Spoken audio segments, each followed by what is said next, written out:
Hatrany isika ao anatin'ity fanadihadiana manaraka ity. Niaona tamin'ireo antoko politika sy sehatra hafa misehatra ao anatin'ny fifidianana tetsy amin'ny Le Pavé Antaninarenina androany ny rafitra mahaleo tena misahana ny fifidianana na ny CENI.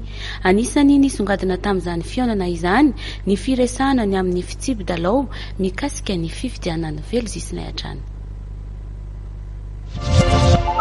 Niaona tamin'ireo antoko politika sy ireo fiarahamonim-pirenena androany ny rafitra misahana ny fitantanana ny fifidianana samy nanome ny sosokefiny avokoa ireo rehetra nandray anjara na ny pomba ny fitondrana na ny mpanohitra dia samy tonga teny an-toerana ka namoaka ny hevitra avy amin'ny tsirairay avy mba hampilaminana ny firenena entina indrindra mba hampahafantarana ny be sy ny maro ny zava-misy momba ny zotra-panomanana ny fifidianana ihany koa izy ity siaranambara ny filohan'ny CENI androany.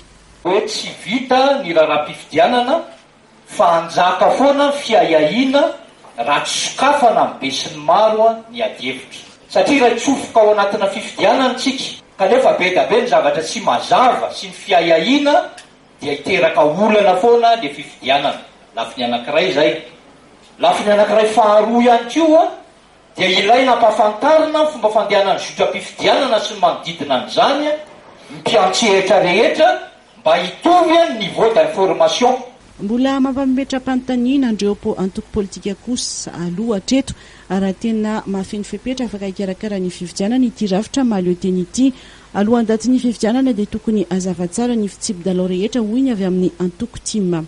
Raha izahay ao anatin'ny antoko tiako Madagasikara manokana zava-dehibe ny famaritana ny tetiandro fifidianana kanefa angamba aloha zava-dehibe ihany koa ny mba amaritana tsara ny fitsipy-dalao alohan'ny ametrahana ny daty.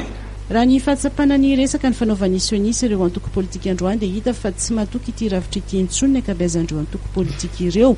Ny fanaovan'izany no anisan'ny nangatahany izy ireo.